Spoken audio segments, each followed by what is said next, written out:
کوئی دھرم خراب نہیں ہوتا، انسان خراب ہوتا ہے، اور خراب انسان کا کوئی دھرم نہیں ہوتا۔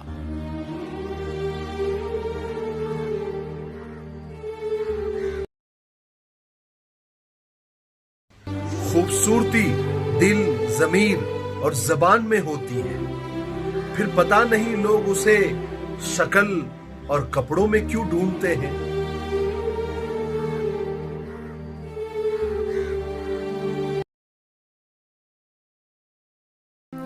السلام علیکم دوستو، حضرت عمر رضی اللہ تعالیٰ کے پاس میں ایک چور پکڑ کے لایا گیا۔ حضرت عمر رضی اللہ تعالیٰ نے تحقیق کی اور تحقیق کرنے کے بعد حکم دیا کہ اس کے ہاتھ کاٹ دو۔ وہ چور رونے لگا، گڑ گڑانے لگا، کہا کہ حضرت میری پہلی چوری ہے، مجھے معاف کر دیجئے۔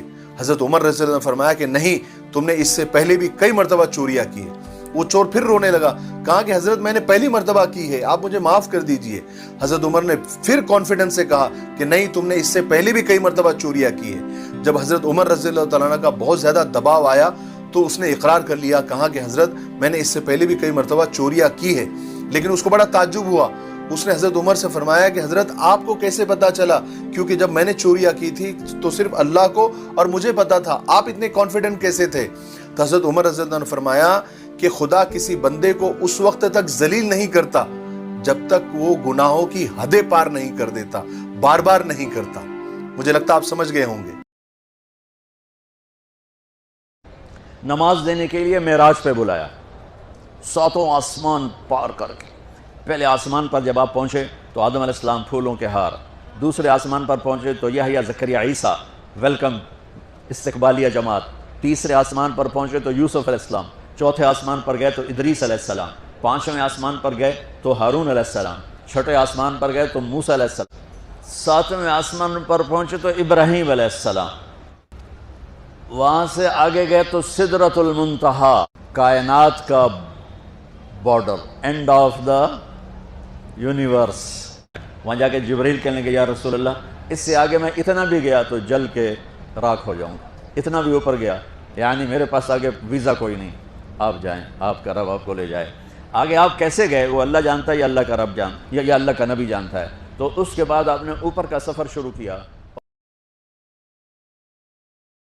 دوڑو اللہ کی طرف، دوڑو اللہ کی طرف، جھکو اللہ کے سامنے، مانگو اپنے اللہ سے جس کے خزانے ختم نہیں ہوتے۔